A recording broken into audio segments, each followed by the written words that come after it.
Hello students, আজ আমরা electric পোটেনশিয়ালের third ক্লাসে চলে এসেছি। সেই ক্লাসে আমরা কি দেখব? সেই ক্লাসে আমরা ইলেকট্রিক ডাইপোলের যে কোনো বিন্দুতে কি পরিমাণ পোটেনশিয়াল হবে সেটা আমরা মেজার করে দেখব। তা আমরা আগের দুটো অ্যাপ্লিকেশন ডাইপোলের করে নিয়েছি। কি না, ডাইপোলের অক্ষের ওপর কোনো বিন্দুতে কী পরিমাণ পোটেনশিয়াল হয় এবং লম্ব সমদ্বিখণ্ডকের ওপর কী পরিমাণ পোটেনশিয়াল হয় সেটা আমরা অলরেডি বের করেছি এবং সেখানে দেখেছি কি না, লম্ব সমদ্বিখণ্ডকের ওপরের বিন্দুতে কী হয়েছে না, পোটেনশিয়াল শূন্য হয়েছে এবং অক্ষের ওপর একটা পোটেনশিয়াল আমরা পেয়েছিলাম। এবার আমরা করব কি, যদি কোনো স্পেশাল কেস না হয়, এমনি নর্মাল জেনারেল কেস যে কোনো বিন্দুতে যদি হয় তাহলে কীভাবে বের করব সেটা দেখব। ধরলে আমি একটা ডাইপোল, এটা এ বিন্দু, এটা বি বিন্দু, এখানে মাইনাস কিউ চার্জ আছে, এখানে প্লাস কিউ চার্জ আছে, এদের মধ্যবর্তী দূরত্ব আমরা আছে আগের মতো 2L ধরলাম। এবার ধরলাম কি যে কোনো একটা বিন্দু হচ্ছে পি বিন্দু, এই পি বিন্দুতে কি পরিমাণ ইলেকট্রিক ফিল্ড হচ্ছে সেটা বের করব। আর পি বিন্দু স্থানাঙ্ক কি, পি বিন্দু স্থানাঙ্ক যদি এইটার রেসপেক্টিভে দেখি তাহলে কি হয়ে যাবে না, এটা তড়িৎ দ্বিমেরুর সাথে থিটা ডিগ্রি কোণ করেছে এবং আর দূরত্বে আছে, আর থিটা কোঅর্ডিনেট আমরা ধরলাম। তাহলে এইটা হচ্ছে আমরা ধরলাম। এবার বলছে কি, এই পি বিন্দুতে কি পরিমাণ তড়িৎ ক্ষেত্র, এই তড়িৎ প্রাবল্য, এই তড়িৎ বিভব হবে, সরি, পি বিন্দুতে কি পরিমাণ তড়িৎ বিভব হবে সেই বিভবটা আমরা বের করব। তো প্রথমে আমাদের কি কাজ না, এপি এবং বিপি জয়েন করা।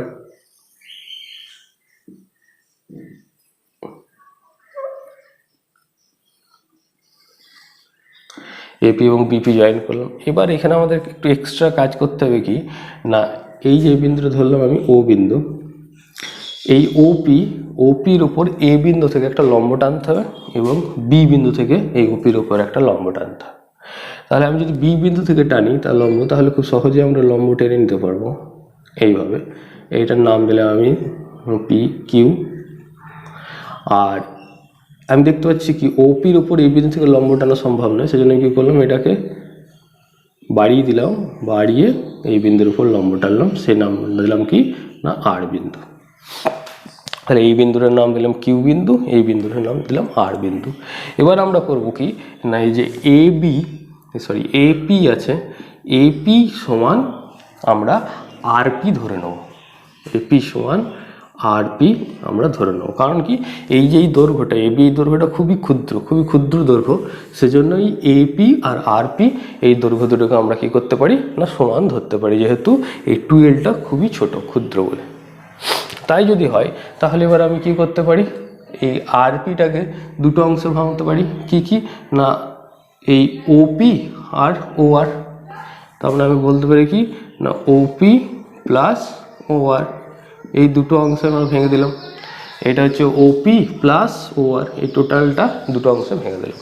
এবার ওপি মানে আমাদের জানা আছে, ওপি মানে কি, ওপি মানে হচ্ছে আর, তাহলে ওপির জায়গায় লিখে দিলাম কি আর। এবার আমাদের বের করতে হবে কি না, ও আর এর দৈর্ঘ্য বের করতে হবে। এবার যদি এই কোণটা থিটা হয় তাহলে এই কোণটাও থিটা হবে, এইটা আমাদের এল, আমাদের বের করতে হবে কোণটা এইটা। তার মানে কি হচ্ছে, থিটার অপোজিটে যেটা থাকে সেটা হচ্ছে লম্ব, তাহলে সেটা হচ্ছে লম্ব, আমাদের বের করতে হবে কি ভূমি। তাহলে আমরা যদি করি ও আর by A O R by এ ও, তার মানে কি লম্ব বাই ভূমি বাই অতিভুজ, ভূমি বাই অতিভুজ মানে হচ্ছে কি না কস থিটা। তাহলে কি পেলাম, O R equal to A O cos theta. আবার এ ও মানে হচ্ছে এল, তাহলে হচ্ছে কি এল কস থিটা। তার মানে ও আর সমান পেয়ে গেলাম কি এল কস থিটা। তো সেটা এখানে বসিয়ে দিই, তাহলে হয়ে যাবে কি না এল কস থিটা। তাহলে আমরা কি পেয়ে গেলাম, AP equal to R plus L cos theta. ওই একইভাবে আমরা কি করব, বিপির মানটি লিখে দেবো। বিপি ইকুয়াল টু কি লিখতে পারি না কিউপি, একইভাবে আমরা বিপি ইকুয়াল টু লিখে দিলাম কি না কিউপি। এবার কিউপি সমান কি লিখতে পারি না ওপি মাইনাস ও কিউ, ওপি মাইনাস ও কিউ, এটা আমরা লিখতে পারি। আবার যদি একইভাবে আমরা এই ত্রিভুজটা দেখি তাহলে কি হবে না, এইটা হয়ে যাচ্ছে ভূমি, তাহলে একইভাবে ও কিউ বাই ওবি মানে হচ্ছে ভূমি বাই অতিভুজ সমান হয়ে যাচ্ছে কি কস থিটা। আবার এখান থেকে আমরা কি পাচ্ছি না O Q equal to O B cos theta, আর ও বি মানে হচ্ছে কি আবার এল, তার মানে হয়ে যাচ্ছে কি এল কস থিটা। তা আমরা পেয়ে গেলাম কি না ও কিউ সমান এল কস থিটা। তাহলে এখান থেকে লিখতে পারি কি আর মাইনাস এল কস থিটা। তাহলে আমরা কি করলাম, প্রথমে এই এপি এবং বিপির মানটা আমরা বের করে রেখে দিলাম, কি হতে পারে সেটা বের করে রেখে দিলাম। এরপর আমরা যেমনভাবে করি না এই এ বিন্দুর জন্য এখানে কত বিভব হবে বের করব, বি বিন্দুর জন্য পিতে কত বিভব হবে বের করব, ডাইরেক্ট যোগ। তাহলে আমি ডাইরেক্ট যদি করি তাহলে ভি সমান কি হয়ে যাবে না ভি এ প্লাস ভিবি বলতে পারি। ভি এটা হচ্ছে এ বিন্দুর জন্য পি বিন্দুতে, বা এপি লিখে দিতে পারি। এই বিন্দুর জন্য পিতে কি পরিমাণ বিভব, আর বিপি হচ্ছে বি বিন্দুর জন্য পি বিন্দুতে কীরকম বিভব। তাই যদি হয় তাহলে কি বলতে পারি 1/4πε0, এখানে কি আছে মাইনাস কিউ, তাহলে minus Q divided by AP plus 1/4πε0 Q divided by BP হলো। এবার কি কিউ ডিভাইডেড বাই 4πε0 কমন, প্লাসটাকে যদি আগে লিখি তাহলে 1/বিপি, বিপি মানে কি আর মাইনাস এল কস থিটা, তাহলে লিখে দিলাম R minus L cos theta minus of 1 divided by R plus L cos theta. এবার সেটাকে যদি আমি ভাগি তাহলে কি হয়ে যাবে কিউ ডিভাইডেড বাই 4πε0 থাকলো, এটা কি হয়ে যাবে ওই একই process R plus L cos theta into R minus L cos theta, ওপরে কি হয়ে যাবে R plus L cos theta minus of R plus L cos theta হলো। আর আর ক্যান্সেল আউট হলো, তাহলে আমরা পেলাম কি আলটিমেট না 1 ডিভাইডেড বাই 4πε0, ওপরে এখানে 2l হয়ে যাচ্ছে আর এটা কিউ আছে, তাহলে Q into 2l cos theta divided by এটা a plus B into a minus B formula যদি করি তাহলে হয়ে যাবে কি R square minus L square cos square theta. তো এটা আমরা পেলাম। আবার কি Q into 2l, Q into 2l মানে কি এই যে একটা আধান এবং এই দুটি আধানের মধ্যবর্তী দূরত্বের গুণফল, তাহলে সেটাকে আমরা কি বলতে পারি দ্বিমেরু ভ্রামক। তাহলে পেলাম কি 1/4πε0 P cos theta divided by R square minus L square cos square theta হলো। এবার আমরা সেই একই জিনিস লাগাবো কি যদি আর since R very very greater than L, তাহলে কি হবে since R very very greater than L, so আমরা কি বলতে পারি R square minus L square cos square theta almost equal to R square হলো। তাহলে আমাদের ভি সমান কি বেরোলো, তো V equal to 1/4πε0 P cos theta divided by R square হবে। তাহলে এইটা হচ্ছে কি ফাইনাল আমরা পেলাম, যে কোনো বিন্দুতে কি পরিমাণ বিভব হবে সেটা আমরা পেয়ে গেলাম। এবার কি এবার যদি আমরা যে প্রথমেই যে দুটো কেস করেছিলাম সেই দুটো কেসে কি ছিল if theta equal to 0 degree, theta equal to 0 degree মানে দ্বিমেরুর অক্ষের উপর কোন একটা বিন্দু, এই অক্ষের উপর কোন একটা বিন্দু সেখানে থিটা ইকুয়াল টু 0 ডিগ্রি হয়, তাহলে সেই ক্ষেত্রে কি বলি থিটা ইকুয়াল টু 0 হয়ে গেলে cos থিটা ইকুয়াল টু 1, তখন ভি সমান কত পেয়ে যাচ্ছি 1/4πε0 পি বাই আর স্কোয়ার।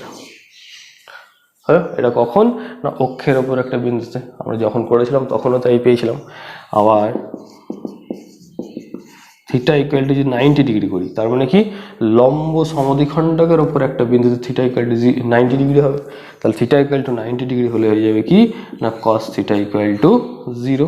তাহলে সেই ক্ষেত্রে ভি ইকুয়াল টু হয়ে যাচ্ছে 0। তার মানে কি লম্ব সমদ্বিখণ্ডকের উপর কোনো একটা বিন্দুতে ভি হচ্ছে 0। সেটা আগের ক্ষেত্রে আমরা যখন করেছিলাম তখন 0ই পেয়েছিলাম। তাহলে কি বলতে পারি না, যে ইকুয়েশনটা যেটা পেলাম সেটা ঠিক আছে আমাদের।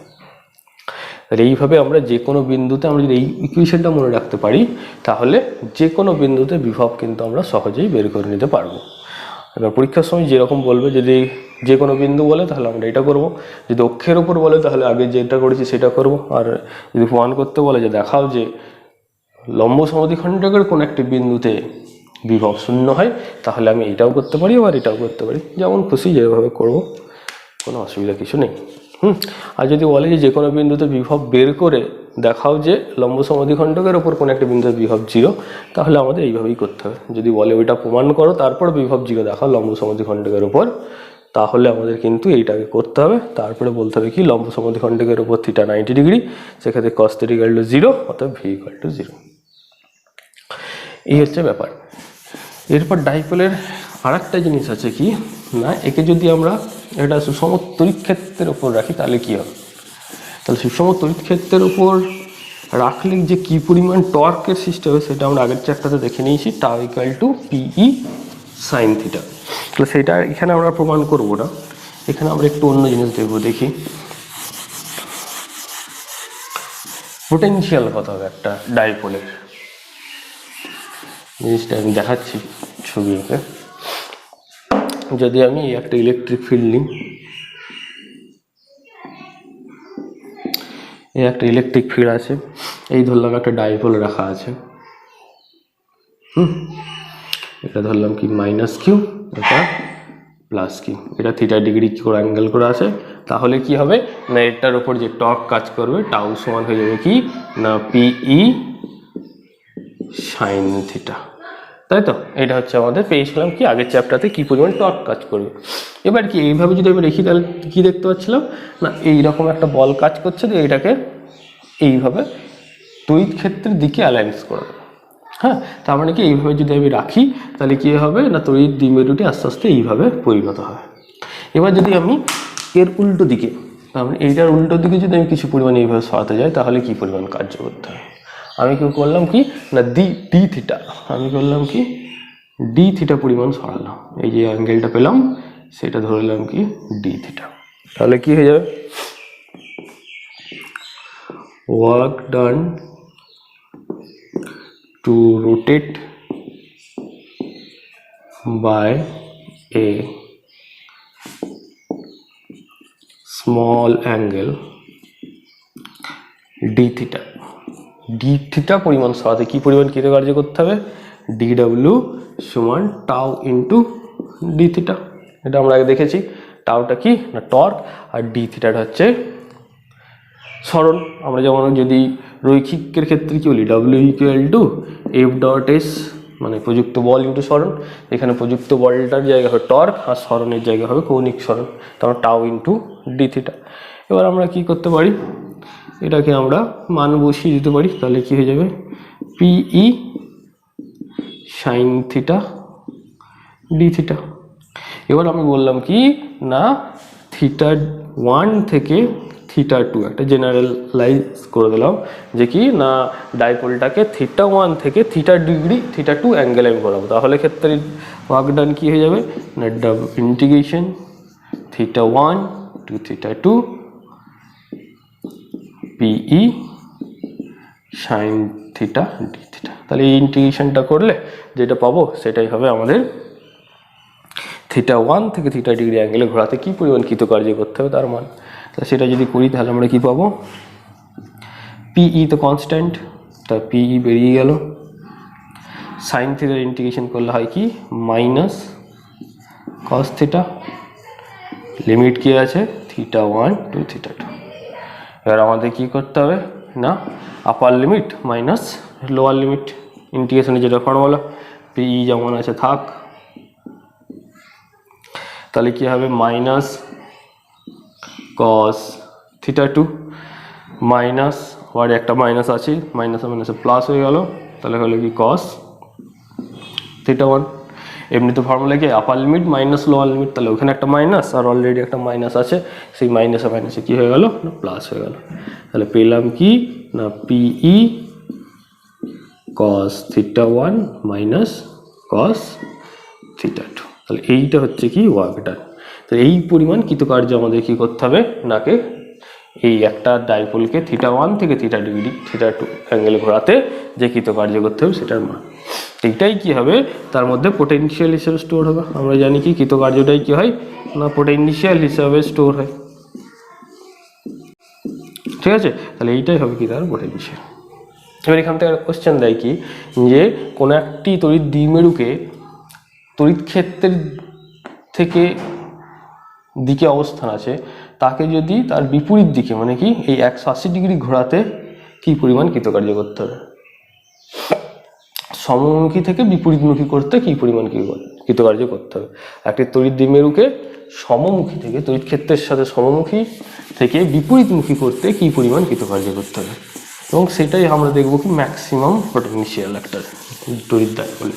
তাহলে আমরা যেটা পেয়েছি সেটা আমাদের ইকুয়েশন আমাদের এটা মনে রাখতে হবে কি পিই cos θ1 মাইনাস cos θ2। তাহলে এই ক্ষেত্রে কি হচ্ছে না θ1 মানে হচ্ছে 0 ডিগ্রি আর θ2 মানে হচ্ছে কি 180 ডিগ্রি, 0 ডিগ্রি থেকে 180 ডিগ্রি অ্যাঙ্গেলে ঘোরানো হয়েছে।